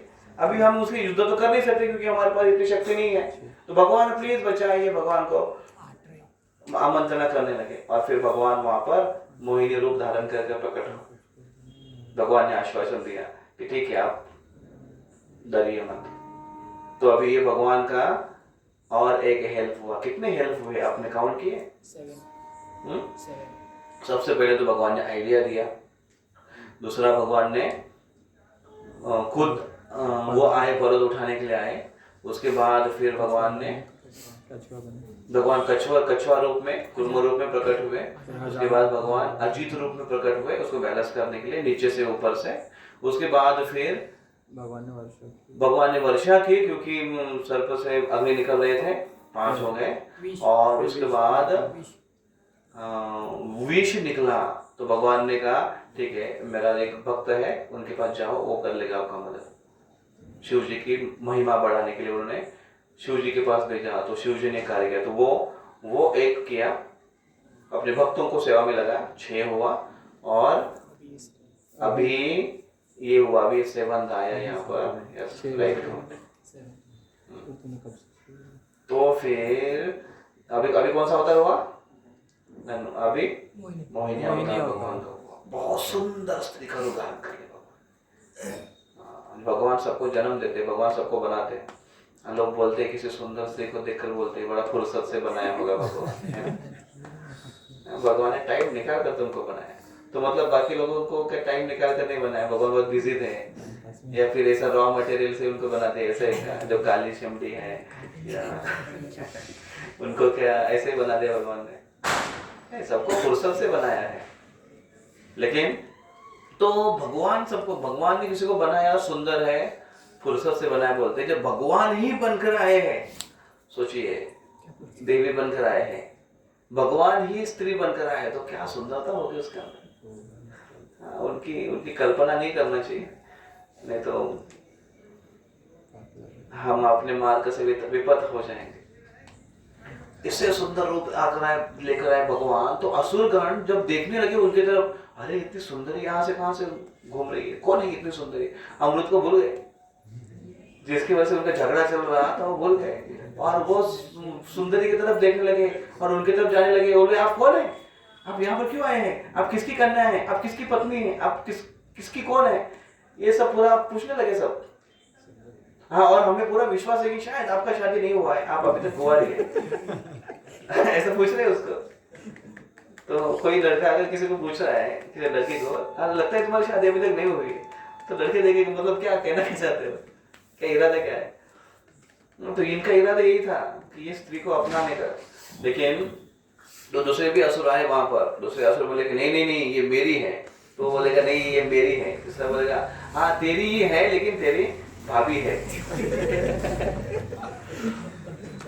ऐसे वो कहने लगे एक दूसरे को, वो उसके ऊपर से अभी झगड़ा हुआ। तो देखो उनके लिए अमृत का कोई महत्व नहीं रहा अभी, अमृत का महत्व है, अमृत महत्वपूर्ण है, लेकिन उससे ज्यादा महत्वपूर्ण अभी क्या है, ये स्त्री है, इसलिए आकर्षित हो गए। और वो स्त्री वो भगवान है, तो भगवान जब देखते हैं ना तो सबको ऐसे लगता है कि ये मेरी तरफ देख रहा है, देख रहे भगवान। तो इसलिए सारे असुरों को क्या लगा कि ये मोहिनी है, वो सबसे ज्यादा प्रेम मुझसे करती है, मुझसे आकर्षित है, मुझसे मेरे ऊपर फिदा हो चुकी है। अगर हम इस लैंग्वेज में बोले, मेरे ऊपर पूरी क्या हो गई बोले, लट्टू लट्टू लट्टू हो गई। इसलिए ये मुझे धोखा कभी नहीं देगी, ये मुझे धोखा कभी नहीं देगी, और क्योंकि ये मुझसे प्रेम करते पहुंचा। कितने मिनट का प्रेम है ये अभी, first sight, love at first sight, love at first sight है। और वो पूरा कैप्चर हो गए भगवान की दृष्टि से, मोहिनी मूर्ति से, और भगवान ने उनको पूरा मोहित कर लिया। और अभी वो क्या सोच रहे हैं कि फिर इनके आपस में झगड़े हैं अमृत के ऊपर, तो इन्होंने सबने एक एक एक एक, एक निर्णय कर लिया। बोले देखो आपको चाहिए, आप भी बोलते हैं आपको चाहिए ना, हम लोग एक ऐसा डिसीजन लेते हैं कि ये अमृत का कलश हम क्यों ना इसके पास दें, स्त्री के पास, और ये सबका बंटवारा करेगी। मंजूर है क्या सबको? तो सब एक मत से बोले यस, हम सबको मंजूर है, क्योंकि सबको क्या लग रहा था, ये मुझसे सबसे ज्यादा प्रेम करती है, इसलिए वो किसको, मुझे ही देगी, पहली बार तो मुझे ही देगी वो, ऐसे उनको लगा। जो इन्होंने अमृत का कलश उनको दिया, और वो क्या बोल रही है मोहिनी, वो बोल रही है कि अरे आपने इतना मेहनत किया, यहाँ पर इतना कष्ट किया आपने, और आपका सारे कष्ट का फल आप मुझे अर्पण कर रहे हैं, बिना जान पहचान, हमारा कोई व्यवहार, हमारा कोई संबंध नहीं है, नहीं हम एक दूसरे को भी जानते हैं, फिर भी आप ऐसा विश्वास रखकर मेरे पास क्यों दे रहे हो? तो क्या बोलेंगे, नहीं नहीं हमें पूरा विश्वास है आपके ऊपर, अब जो निर्णय लेगी वो हमारे लिए सही होगा, और हम उससे संतुष्ट हैं और सहमत हैं, कृपया करके आप निर्णय लीजिए कि आपको क्या करना है।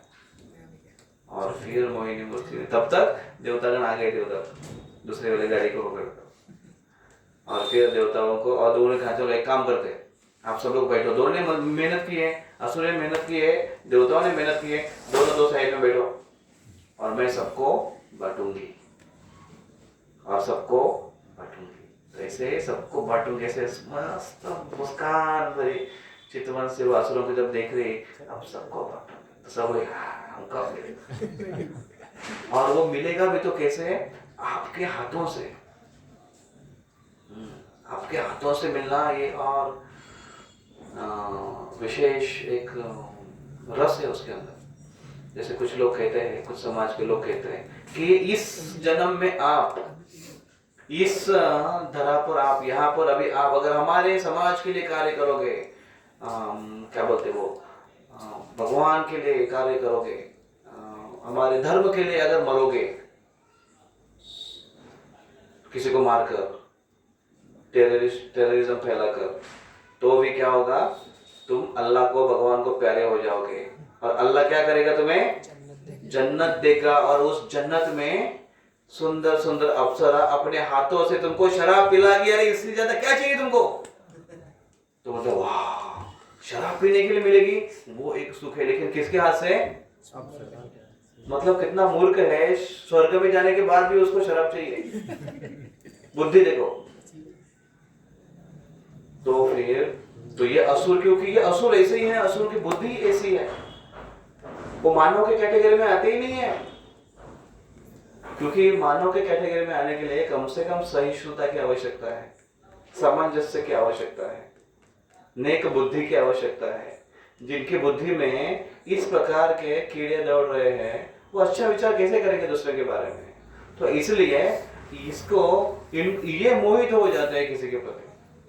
और फिर मोहिनी मूर्ति ने उनको बिठाया, उनकी तरफ क्या कर रही थी मोहिनी मूर्ति, ऐसे करके स्माइल कर रही थी, हाँ और जो देवताओं को जाकर अमृत पिलाते थे, देवताओं को अमृत पिलाते थे, इनके पास आकर केवल मुस्कान करते थे। तो ये लोग बोले एकदम खुश हो जाते थे उस मुस्कान को देखकर, संतुष्ट हो जाते थे उससे, और वो देवताओं को पिला रही पिला रही पिला रही पिला रही। इतना बड़ा चीटिंग दोनों के सामने चल रहा है, पता कैसे नहीं चल रहा है उनको, समझ सोचिए आप कितना पावरफुल एक मोह है मोहिनी मूर्ति का। उसमें से दो जो असुर थे, एक का नाम है राहु और एक का नाम है केतु, उनको पता चला कि अरे कुछ तो गड़बड़ चल रहा है यहाँ पर, ये हमारे तरफ केवल हंस रही है, पिला उनको रही है। तो वो अगर बोलने के लिए जाएंगे, दो ही है ना ये, बोलने के लिए जाएंगे तो बाकी लोग हैं वो उसको चुप कर गए, बोले पागल है क्या तू, इतना अच्छा हंस रही है, वो बोल रहे हैं मतलब, तो उनको बोलने नहीं देंगे। इसलिए उन्होंने सोचा कि हमारे बात चलेगी नहीं, इसलिए उन्होंने क्या कर लिया, उन्होंने देवताओं का भेष बना दिया, उन्होंने पूरा अपना रूप परिवर्तित किया, देवताओं के जैसे रूप बनाकर जाकर देवताओं की लाइन में बैठ गए चुपके से राहु और केतु, और फिर मोहिनी मूर्ति सबको दे रहे थे, इतने में वो उनको भी देने लगे, राहु और केतु दोनों को जैसे दिया और वो पीने लगे। जैसे ही वो पी रहे थे तुरंत पता चला, सूर्य और चंद्र को पता चला, है सूर्य चंद्र देवता के रूप में देवता का रूप धारण करके बैठे थे, उनको पता चला कि अरे ये तो हमारे सूर्य नहीं है, ये देवता नहीं है, ये असुर है। तो उन्होंने तुरंत मोहिनी मूर्ति को कहा कि ये असुर है, ये देव नहीं है जिसको आप अमृत पिला रहे हैं। तो तुरंत उन्होंने पिलाना बंद कर दिया यमुना अपना मोहिनी मूर्ति ने, और तुरंत सुदर्शन चक्र धारण कर लिया, और सुदर्शन चक्र उनके हाथ में जैसे एक ही क्षण में दोनों के सर धड़ से अलग हो गए। तो अमृत जो उन्होंने पिया था वो अंदर नीचे गया ही नहीं, गले में ही था, अभी नीचे जाने ही वाला था, लेकिन सर ही काट दिया। तो अभी अमृत नीचे गया नहीं, अमर तो बनेंगे नहीं, लेकिन ऐसे हुआ कि क्योंकि कम से कम सर है, उसने अमृत तो चख लिया था, पी लिया था, इसलिए वो जीवंत रह गए दोनों के सर, बाकी बॉडी डेड हो गए। और ये असुरगण देख रहे थे, अरे अभी तो इतना अच्छा हंस रही थी, ये अचानक क्या हो गया, अचानक सुदर्शन चक्र धारण कर लिया, मतलब ये कोई वो दूसरा कोई तीसरा कोई नहीं, ये कौन है, विष्णु। और फिर भगवान ने क्या कर लिया, भगवान ने अपना जो मुख्य स्वरूप है वो प्रकट कर लिया, भगवान ने अपना विष्णु फॉर्म प्रकट कर लिया। और फिर क्योंकि भगवान इस बात को छल नहीं करना चाहते, ये बात छिपाना नहीं चाहते। भगवान ये बात को क्यों नहीं छिपाना चाहते थे, क्योंकि भगवान किसको डरते हैं, भगवान किसी को डरते नहीं, भगवान जो है आमने सामने बात रखते हैं।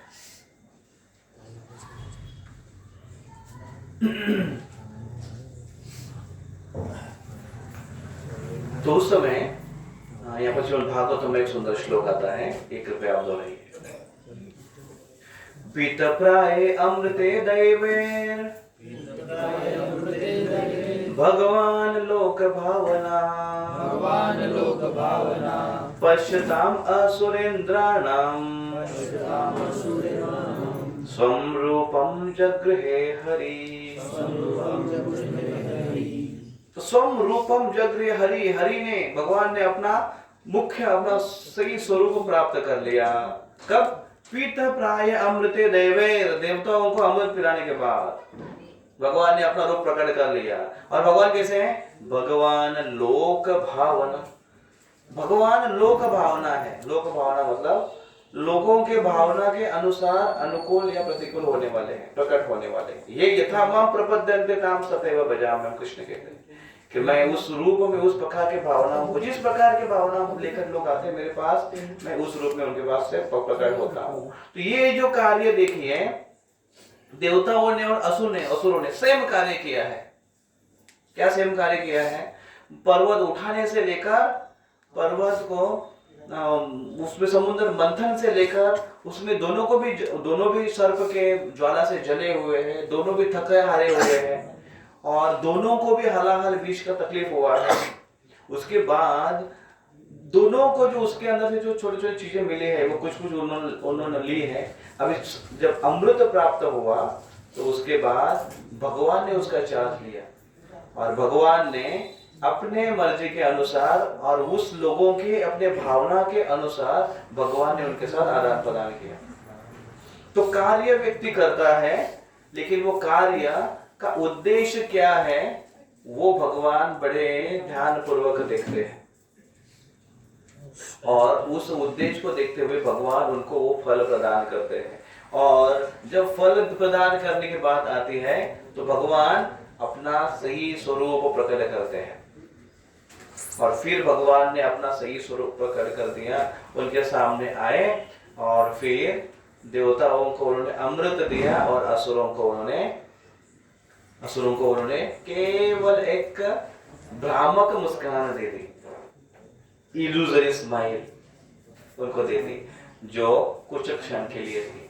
और उसके बाद फिर भगवान कठोर रूप धारण कर सुदर्शन चक्र से उन दोनों का संहार कर दिया। तो ये भी स्टोरी आती है कि क्योंकि राहु और केतु इन्होंने इनका सर अभी तक जीवित है, जो बड़े ग्रह के रूप में प्रख्यात है। और फिर क्योंकि सूर्य और चंद्र इन्होंने बताया था, इनका नाम बोला था कि अरे ये असुर है, हमारे लाइन में आकर दूध अमृत पी रहे, तो इसलिए इन्होंने कहा, राहु और केतु ने हमारे ऊपर बड़ा अन्याय हुआ है, इसलिए हम उस कुछ तिथि के अनुसार बीच बीच में आकर हम क्या करेंगे, हम सूर्य और चंद्र को ग्रहण लगाएंगे। इसलिए राहु और केतु उनको ग्रहण लगाते हैं, सूर्य को और चंद्र को, और अभी भी उनके ऊपर आक्रमण करते हैं। तो इस प्रकार से ये लीलाएं घटी। तो धन्वंतरी भगवान जो प्रकट हुए, भगवान के शक्तिवेश अवतार है, शक्ति संपन्न अवतार है, जो प्रकट हुए वो आज का दिन है। तो हम उनको प्रार्थना करेंगे और आज के दिन ये लीलाओं का अगर हम श्रवण करेंगे श्रद्धा पूर्वक और धन्वंतरी जी का अगर हम स्मरण करेंगे तो दीर्घ आयु और अच्छा स्वास्थ्य प्राप्त होने का वो हमें आशीर्वाद प्रदान कर सकते हैं। तो और वो स्वास्थ्य हम प्राप्त करने के बाद करेंगे क्या, भगवान की अच्छे से हम भक्ति कर सकते हैं। नहीं तो अच्छा स्वास्थ्य हर कोई प्राप्त करना चाहता है, लेकिन अच्छे स्वास्थ्य से क्या करेगा, वो इंद्रिय भोग में उसको लगा देगा, आनंद करने में लगा देगा, और जो कि नश्वर है, शाश्वत सुख है नहीं वो। तो स्वास्थ्य प्राप्त करते हुए, लंबी आयु प्राप्त करते हुए हम ये प्रण करें कि भगवान हमें अगर आप ये आशीर्वाद दे दीजिए तो हम इसको आपके सेवा में और भगवान हरि के कृष्ण के सेवा में प्रचार कार्य में इसको अच्छे से लगा सकते हैं। अगर आपका हेल्थ अच्छा नहीं है तो आप सवेरे उठकर कैसे माला करेंगे, आप मंगल आरती को कैसे आएंगे, अब अगर बहुत मेडिसिन खा रहे हैं तो चैंटिंग में तो नींद आ ही जाएगी, क्योंकि मेडिसिन की सुस्ती रहेगी, आपको सोने की आवश्यकता पड़ेगी, तो कैसे माला करेंगे ठीक से। फिर अगर स्वास्थ्य अच्छा नहीं है, शरीर अगर दर्द दे रहा है, तो बाहर निकल कर प्रचार कैसे कर पाएंगे, किसी को बोल कैसे पाएंगे। इसलिए स्वास्थ्य अच्छा होना आवश्यक है। तो भगवान की सेवा के लिए स्वास्थ्य चाहिए, तो हम धन्वंतरी से प्रार्थना कर सकते हैं। आज धनतेरस के दिन, धन्वंतरी जयंती के दिन उनको प्रार्थना कर सकते हैं कि भगवान हमें कृपया कर आप आशीर्वाद दीजिए। फिर आज का दिन केवल धनतेरस नहीं है, आज का दिन जो कृष्ण पक्ष के त्रयोदशी का जो दिन है, तेरस जिसको कहते हैं, इस दिन यमराज जी को दीप अर्पण करने का भी एक तिथि है। यमराज जी को दीप अर्पण करते, कल हम इसके ऊपर चर्चा कर रहे थे, हमने सोचा कि आज का दिन आपको भी शेयर करो कि अगर कोई व्यक्ति आज के दिन यमराज को घर से बाहर, हम घर के अंदर भगवान दामोदर को दीप अर्पण करते हैं, भगवान श्री विग्रहों को दीप अर्पण करते हैं, लेकिन यमराज जी को घर के बाहर दीप अर्पण करते हैं। आज के दिन अगर दीप दिया जाता है तो क्या होता है, उससे यमराज जी के आशीर्वाद से, क्योंकि यम के हाथ में देखिए, यमराज जी के हाथ में मृत्यु दंड होता है दिया, मृत्यु पाश, उसको यमदंड कहते हैं। यमदंड इतना शक्तिशाली है कि यमदंड जब यमराज जी ने रावण के ऊपर फेंका था, जब रावण ने आक्रमण किया था इंद्र यमपुरी पर, तो वो इतना शक्तिशाली है यमदंड कि उसको रोक नहीं सकता है कोई। तो रावण मरने वाला था, उसकी सारी सेना नष्ट होने वाली थी, तो ब्रह्मा जी ने आकर उनको प्रार्थना की यमराज जी को कृपया करके आपका दंडा वापस लीजिए, क्योंकि उसको बहुत आशीर्वाद दिए हमने, हमारे आशीर्वाद की लाज रखी है थोड़ी, और इसलिए यमराज जी की बात रखने के लिए, सॉरी ब्रह्मा जी की बात रखने के लिए यमराज जी ने अपना दंडा वापस लिया। इतना शक्तिशाली उनको वो पावर दिए, उनका डिपार्टमेंट ही वही है, इसलिए उनको शक्ति भी वैसी दी यमराज जी को। तो यमदंड से तो अकाल मृत्यु हरणम का अर्थ है कि काल के पूर्व ही जब मृत्यु हो जाती है, कोई एक्सीडेंट हो तो काल के पूर्व मृत्यु हो जाती है। मस्ती करता है कभी कभी गाड़ी चलाते चलाते तो एक्सीडेंट हो जाता है, वो मरने का समय नहीं था उसका, लेकिन फिर मस्ती कर रहा है, कभी दारू पीकर गाड़ी चला रहा है, या फिर 31 के दिन ना 31 के रात कितने सारे एक्सीडेंट होते हैं। एक बार तो मैंने सुना था ये न्यूज कि इतना भयानक मृत्यु हुआ उसको, रात में दारू पीकर गाड़ी बाइक चला रहा था, इतना स्पीड से बाइक चला रहा था कि सामने एक ट्रक थी और वो ट्रक का सलाई लेकर जा रहा था। सलाई मतलब क्या बोलते हैं उसको, जो कंस्ट्रक्शन के लिए यूज करते हैं ना, सरिया सरिया सरिया लेकर जा रही थी, उसको दिखाई नहीं दी क्योंकि उसको शायद दो ट्रक दिखते होंगे, और फिर वो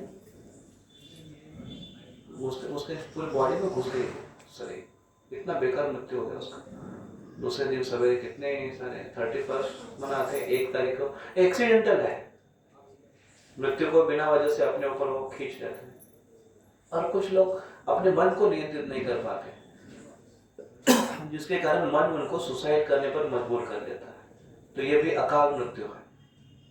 तो अगर हम यमराज जी को आज दीप अर्पण करें और उनसे प्रार्थना करें तो अकाल मृत्यु से हम बच सकते हैं, अकाल मृत्यु नहीं होगी। तो यहाँ पर एक पुराणों में श्लोक बताया गया है, वो श्लोक को अगर हम बोलते हैं, श्लोक को हम उच्चारण करते हैं और उस उच्चारण करते समय दीप को अर्पण करते हैं और यमराज जी को प्रार्थना करते हैं, तो यमपाश अकाल मृत्यु से बच जाते हैं। तो ये है, इसको आप पढ़िए।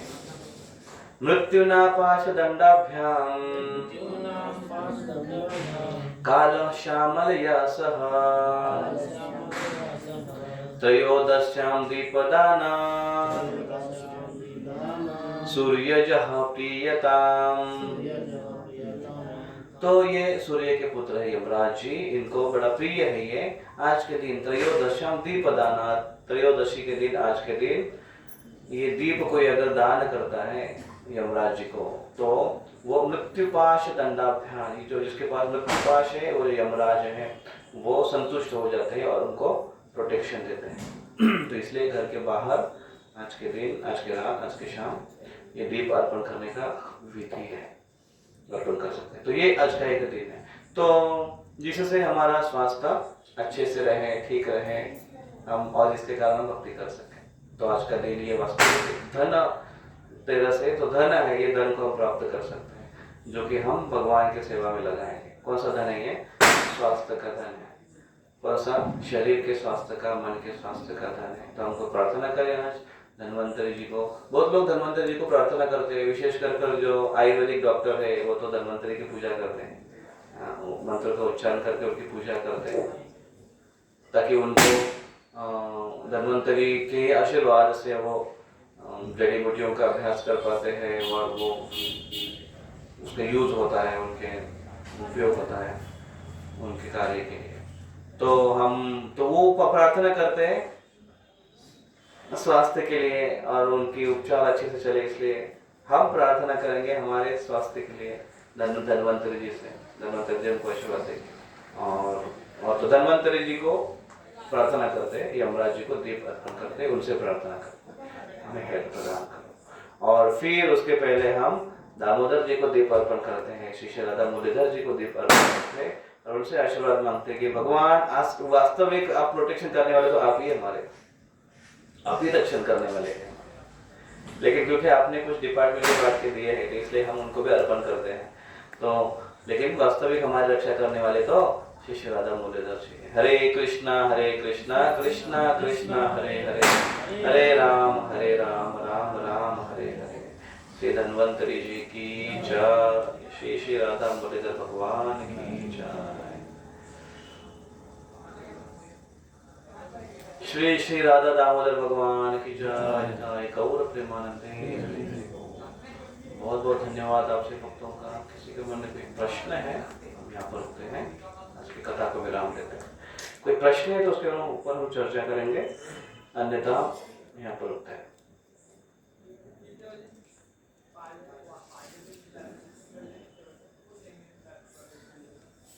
प्रभु जी, भगवान के लिए तो सब समान है। भगवान के लिए तो सब समान रहता है ना, राक्षस देवता। ऐसा क्यों किया?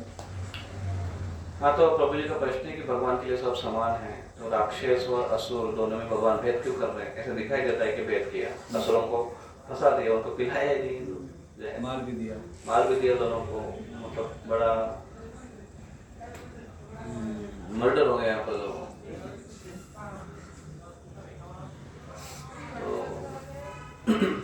तो भगवान ऐसा क्यों करते हैं? भगवान ऐसा इसलिए करते हैं क्योंकि भगवान कहते हैं भगवत गीता में, परित्राणाय साधूनां विनाशाय च दुष्कृतां धर्म संस्थापनार्थाय संभवामि युगे। धर्म की रक्षा करने के लिए मैं हमेशा आता हूँ। तो यहाँ पर मोहिनी रूप के लिए भगवान आए थे धर्म की रक्षा करने। तो धर्म की रक्षा कैसे करेंगे भगवान? जो धर्म की रक्षा करने वाले हैं उनकी रक्षा कर। धर्म रक्षति रक्षितः, वो धर्म की रक्षा करता है, धर्म उसकी रक्षा करता है। तो धर्म रक्षा करता है मतलब कौन? भगवान रक्षा करता है। तो भगवान ने उनकी रक्षा की। तो धर्म की रक्षा करने वाले यहाँ पर कौन है? देवतागण धर्म की रक्षा करने वाले, धर्म का पालन करने वाले। असुरगण धर्म की रक्षा नहीं करने वाले हैं, ना ही पालन करने वाले हैं। वो क्या करने वाले हैं? वो अधर्म करने वाले हैं। तो ऐसे अधर्मी लोगों को अगर हम उसको समान अगर न्याय अगर चाहते हैं देवताओं की तुलना में, धर्मी वाले लोगों की तुलना में, तो दोनों को समान के दृष्टिकोण से, हाँ समान दृष्टिकोण से हम देखते हैं, लेकिन दोनों को समान चीज नहीं मिलेगी, समान न्याय, समान वस्तु नहीं मिलेगी, क्योंकि दोनों का यूज अलग अलग है, क्योंकि दोनों उसका सही इस्तेमाल नहीं करने वाले। तो इसलिए उनको दो बच्चे भी है अगर एक पिता के, लेकिन उसमें से दो बच्चों को वो दो चीज, अगर खाने की चीज तो दो सामान दे देंगे, उनको बंटवारा कर दे देंगे। लेकिन रही बात अगर कोई प्रोफेशनल की हो, कोई जॉब की हो, कोई चीज की हो, तो वो देखेंगे ये किसके लिए ज्यादा उपयुक्त है, वो देख कर देंगे। तो अगर देवताओं को, असुरों को अगर अमृत मिलता तो असुर पहले शक्तिशाली थे और अभी और शक्तिशाली होते थे और वो अमर भी होते थे। तो उनकी बुद्धि अधर्म के लिए है, अधर्म इतना बढ़ जाता है, इतना बढ़ जाता है कि वो अच्छे लोगों को समाज में रहने नहीं देंगे। तो भगवान को अच्छा समाज रखना है इसलिए। तो भगवान भेदभाव नहीं करते हैं, लेकिन भगवान क्या करते हैं? भगवान पार्शियल नहीं है, भगवान रेसिप्रोकल है। रेसिप्रोकल का अर्थ है भगवान जिस प्रकार से वो व्यक्ति भगवान की शरण में आती है, इसलिए कहा ना वो श्लोक, लोक भगवान लोक भावना, भगवान लोगों की भावना के अनुसार उनके साथ आदान प्रदान करते हैं। तो इसलिए देवताओं की भावना कृष्ण भावना भावित थी, इसलिए भगवान ने उनको प्रोटेक्शन किया। और असुरों की भावना ये वाइट या बुरे कर्म से प्रभावित थी, इसलिए कार्य वही किया, मेहनत उतनी की और कुछ नहीं हुआ। तो उसको कहते हैं कि तुषाव घातिना। तुषाव घातिना मतलब तुष होता है, तुष जो चावल होता है, चावल भात होता है, भात उसके ऊपर जो कवर होता है उसका वो जो निकलता है तो उसको तुष बोलते हैं। और तुषाव घातिना, उसको कितना भी पीटो आप ये समझ कर कि उससे कुछ चावल निकलेंगे, चावल निकलने वाले नहीं है, कितना भी मेहनत करो। तो उसी प्रकार से है ये तुषाव घातिना।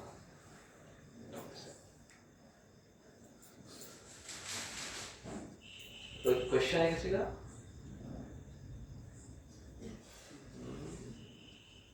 सारे भक्तों ने थैंक यू दे दिया है, इसलिए मैं भी सारे भक्तों को थैंक यू कहता हूँ कि आप ध्यान पर कथाओं में सम्मिलित हुए।